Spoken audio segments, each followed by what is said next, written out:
in her first media interviews since she was fired as acting U.S. Attorney General. Sally Quillian Yates discussed the controversial decisions that put her in the national glare and shed light on her future plans. The Atlanta native ruled out a run for Georgia governor in 2018. She warned that Donald Trump's former top security advisor could have risked blackmail because of his ties to Russia. And she stood by her decision to defy the president's executive order on immigration. The revelations took place in a pair of sit-downs, one with CNN's Anderson Cooper and the other with Ryan Liz of The New Yorker. She has declined repeated requests for interviews by the Atlanta Journal-Constitution. The former U.S. attorney in Atlanta, Yates became a symbol of the resistance to Trump's presidency when she was fired for refusing to defend his executive order that closed the U.S. to refugees and restricted travel from 7 predominantly Muslim countries. Liberals have celebrated Yates as a new hero and encouraged her to run for Georgia's open governor seat in 2018. Conservatives condemn her as a grandstanding hack out to raise her profile by defying a sitting president's order. Her testimony last week before a U.S. Senate Judiciary Committee only heightened the debate. She testified that Michael Flynn, Trump's former national security advisor, had engaged conduct that was problematic and that he misled Vice President Mike Pence about his conversations with Russian officials. In the pair of interviews published Tuesday, she elaborated on her short-lived tenure at length. She told CNN that Flynn was in a serious compromise situation and that Russians had real leverage over him. She also said there was certainly a criminal statute he could have violated by misleading Pence about his ties to Russia ambassador.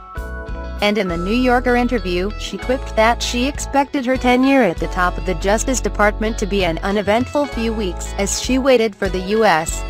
Senate to confirm Jeff Sessions, who is now the U.S. Attorney General. It turned out it was anything but that. An obligation. Yates didn't learn about Trump's immigration executive order, now tied up in the legal system, until it was made public. She told The New Yorker she headed to the airport for a return flight to Atlanta when a deputy called with the news. "I had been sitting in Don McGahn's office an hour before to talk about the Flynn issue," she said of the White House counsel, "and he didn't tell me." She flirted with resigning rather than carry out an order she believed to be unconstitutional. But she told Liz she decided against it because "I believed and I still think that I had an obligation to also protect the integrity of the Department of Justice." Her thoughts immediately flickered to segregation-era legislation aimed to disenfranchise black voters. "Those didn't say that the purpose was to prevent African Americans from voting," she said in the New Yorker interview. "But that's what their purpose was." At the same time, she was wrestling with the White House over Flynn's contacts with Russia. She told CNN that Flynn's discussions with Russian officials made him a blackmail target, but declined to say whether it was a fireable offense. "Whether he is fired or not is a decision by the President of the United States to make," she said in the CNN interview.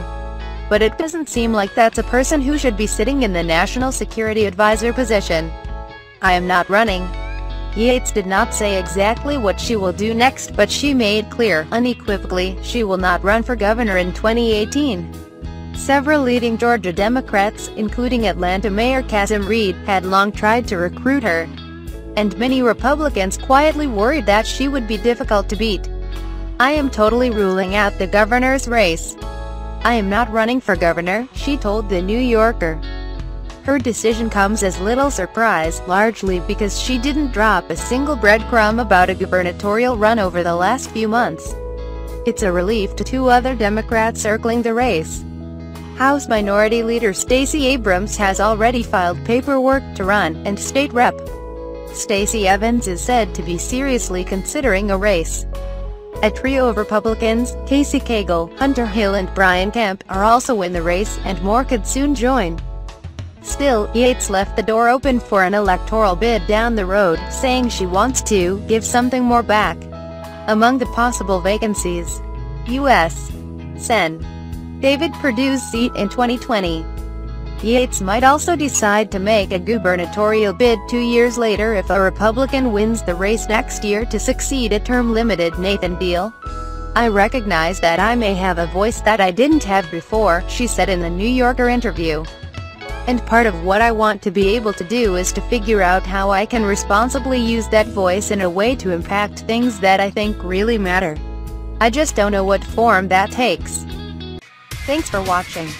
Please subscribe my STC News channel. Goodbye and see you again.